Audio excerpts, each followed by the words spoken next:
मेराल थाना क्षेत्र के कमरमा गांव में नवनिर्मित ईंट भट्टा गिरने से एक मजदूर की मौत हो गई। वहीं 4 लोग गंभीर रूप से घायल हो गए। मृतक की पहचान उत्तर प्रदेश के संभल जिला के मौपुर बबाई गांव निवासी रामकुमार सिंह के 35 वर्षीय पुत्र पप्पू सिंह के रूप में हुई। वहीं घायल की पहचान उसी गांव के चंद्रसेन सिंह का 22 वर्षीय पुत्र मनवीर, मोहम्मद शमशाद का 22 वर्षीय पुत्र चमन, जालिम सिंह का 35 वर्षीय पुत्र संग्राम सिंह, रामचरण का 32 वर्ष पुत्र पुष्पेंद्र कुमार शामिल है। सभी घायलों को इलाज के लिए सदर अस्पताल में भर्ती कराया गया। घटना के संबंध में बताया जा रहा है कि कमरमा गांव के गुड्डू सिंह की चिमनी ईंट भट्टा बन रहा था। भट्टा का निर्माण करीब 100 फीट ऊंचा हो चुका था। 60 फीट की ऊंचाई पर उक्त 5 ईंट भट्टा का प्लास्टर कर रहे थे। इस दौरान नवनिर्मित ईंट भट्टा ऊपर से गिर गया, उसमें 5 दब गए। भट्टे पर काम कर रहे उन मजदूरों ने उक्त 5 को बाहर निकाला और उन्हें सदर अस्पताल लाया गया। घटना में घायलों ने बताया कि उन्हीं के गांव यूपी के ही कासिम के कहने पर 10 मजदूर भट्टा का निर्माण करने कमरमा आए हुए थे। करीब 1 महीने से उक्त भट्टा का निर्माण चल रहा था। मंगलवार सुबह 9 बजे अचानक ईंट भट्टा की ऊपरी हिस्सा नीचे धंसने लगा। इसके बाद अफरा तफरी मच गई। अन्य मजदूरों ने काफी मशक्कत से दबे हुए मजदूरों को बाहर निकाला और अस्पताल पहुंचाया। उधर घटना की सूचना मिलने के बाद मेराल पुलिस सदर अस्पताल पहुंचकर शव को कब्जे में लेकर पोस्टमार्टम के लिए भेज दी है।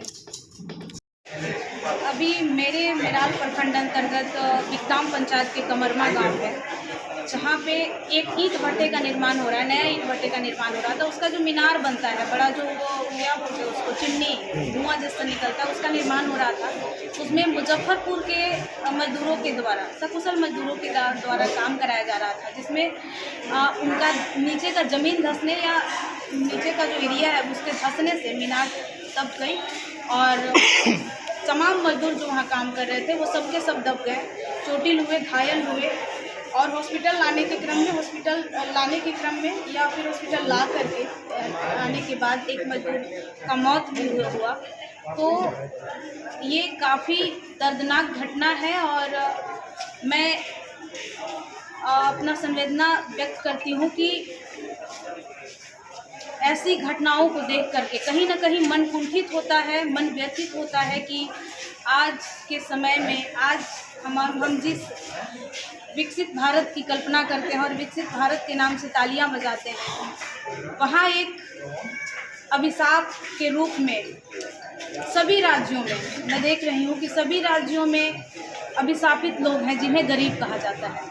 और गरीबी एक ऐसी बीमारी है जिसका कोई इलाज नहीं है। इसका दोषी कौन है? इसका दोषी सरकार है, वर्तमान सरकार है, चाहे वो जहाँ की भी हो, जहाँ के भी लोग जो बेरोजगार हैं। मैं देख रही हूँ कि रोजगार दे करके भी हाथ से छीना जा रहा है। भट्टा के लिए कानून होना चाहिए, ईंट भट्टा सभी चीज़ों के लिए कानून है, लेकिन गढ़वा में मैं देख रही हूँ कि बहुत जगहों पे अवैध तरीके से लोग ईंट भट्टा चलाते हैं, क्रैक्सर मशीन चलाते हैं, खनन की जो चीज़ें हैं, ये सारी चीज़ें आपको अवैध रूप से बहुत सारा मिलेगा। मैंने बहुत बार इसका आवाज़ उठाया, लेकिन किसी के कान में जू तक नहीं रेंगती है। लोग इसमें कान में तेल डाल के सोए रहते हैं और ये हम लोगों के लिए बहुत ही एक जनप्रतिनिधि है, मांग क्या करते हैं आप? मैं मांग करती हूँ कि जो मृत व्यक्ति है उन्हें सकुशल उसके डेड बॉडी को उनके परिजनों को सौंपा जाए।